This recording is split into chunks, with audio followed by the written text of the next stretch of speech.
it's time now for the diet that has everyone from Beyonce to Jay-Z and Jennifer Lopez signing up. Welcome, Marco Borges. Marco Borges, an exercise physiologist and lifestyle coach. Every time you eat, you're either feeding your health or you're fueling disease. How do we expect kids to make healthy choices if they're programmed to eat pizza every single day for lunch? Constipation is an $80 billion business. You know why? Because we don't eat enough fiber. Here's an easy way to get more fiber into your diet. I could go on and on. Don't get me going.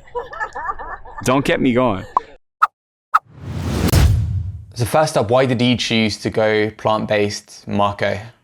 I chose to go plant-based because I was tired of seeing disease around me.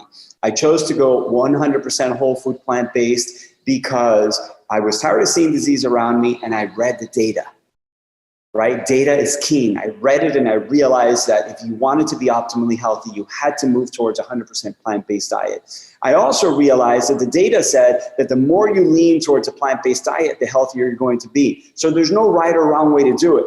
The more you lean towards plants, the greater the benefit, right?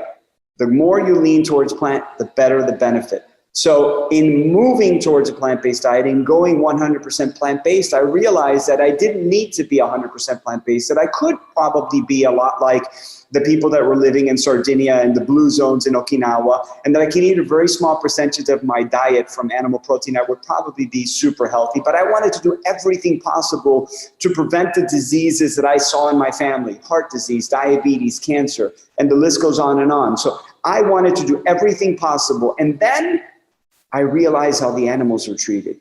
So I went plant-based for optimum health. I went plant-based for optimum performance, but I stayed plant-based for the animals. 100% agree. And I've heard you talk about epigenetics and gene expression turning on and off in the context of lifestyle and health. You speak really passionately about this.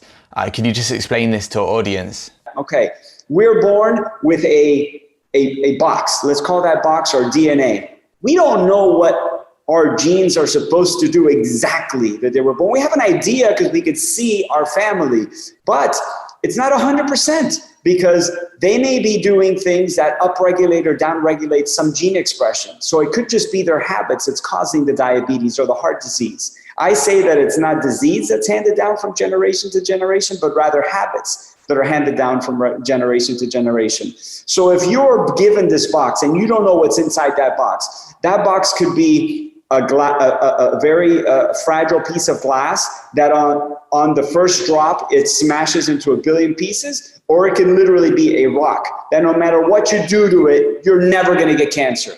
That could be you. No matter how many packs of cigarettes you smoke, no matter how much saturated fat, no matter how much sugar, you're never going to get heart disease, you're never going to get cancer, you're never going to get diabetes. That may be you. Are you willing to take that risk? I'm not willing to take that risk, right? You may be that person that has a really gifted genetic pool. You may be that person, or you may be someone that does not have a super gifted genetic pool. So I practice very simply. I practice to live the absolute healthiest possible life. I pray that I have the safest genetic pool that I could have possibly been given while practicing as if I had the worst genetic pool I could have been given. You understand? I practice as if I was never giving a dollar, hoping that I at some point will inherit $10 billion. And then you find the middle ground that you realize, okay, we actually can take control of our health because we know that our dietary choices, we know that our lifestyle choices has an incredibly profound effect on upregulating and downregulating gene expression. Do you get more cancer or less cancer? Do you get more diabetes or less diabetes? Do you get more heart disease or less heart disease? And a large part of that is the habits that you're practicing on a daily basis. What are you doing? How are you living? How much stress are you taking on? How well do you sleep? How much movement are you getting? What kind of foods are you eating? All of that combined. Yes, I wish I could distill it down to one thing: eat a blueberry every day and never have a problem. It's not that simple. It's a lot more complex than that. But it's not so complex that you can't practice it, right? 5 pillars. Whole food, plant-based diet, number 1. Number 2, get adequate amounts of sleep. Turn all the lights off, practice good sleep hygiene, turn everything off in your room, including all social media, all computers, and get a great amount of rest every single night. Love and intimacy, love the people that are around you. Be in a strong, healthy relationship, right? Stress management. How well are you managing your stress? Don't let things that you can't affect change the way you feel. If you can't control it, don't worry about it. And then the last thing is movement. Move. Our bodies were meant to be in motion. Sitting is the new smoking. Stand up, get active, walk to that store, take the flights of stairs, park a little bit further away. You do all of these things, and I promise you, you will live a much, much healthier lifestyle. What's the biggest factor turning people away from plant-based diets?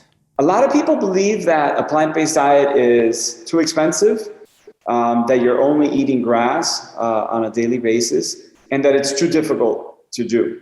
And I think the most important one that people are really secretly not saying is that they have to sacrifice taste. Everything will taste bland. Nothing's going to taste great.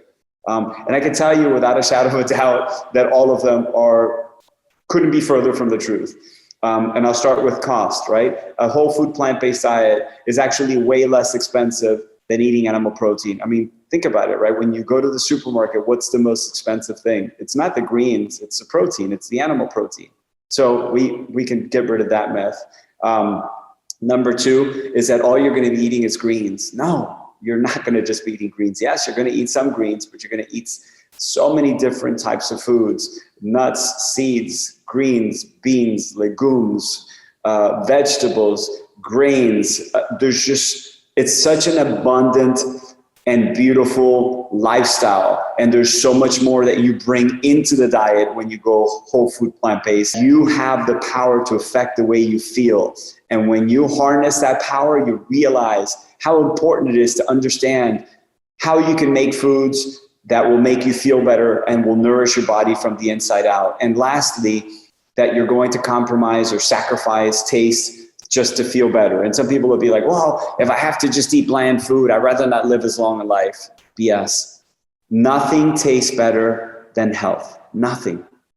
You know what? That brownie or that bag of chips or that piece of fried pork or chicken that you're eating will taste good for the 30 or 40 seconds that you're consuming it. But when you're done with it, the feelings are gone. And nothing tastes better than knowing that when you eat something, you feel great the entire day. That every time you stand in the mirror, you feel great about your daily actions, your daily choices, and about the way that you look and you feel from the inside out. Nothing tastes better than feeling great.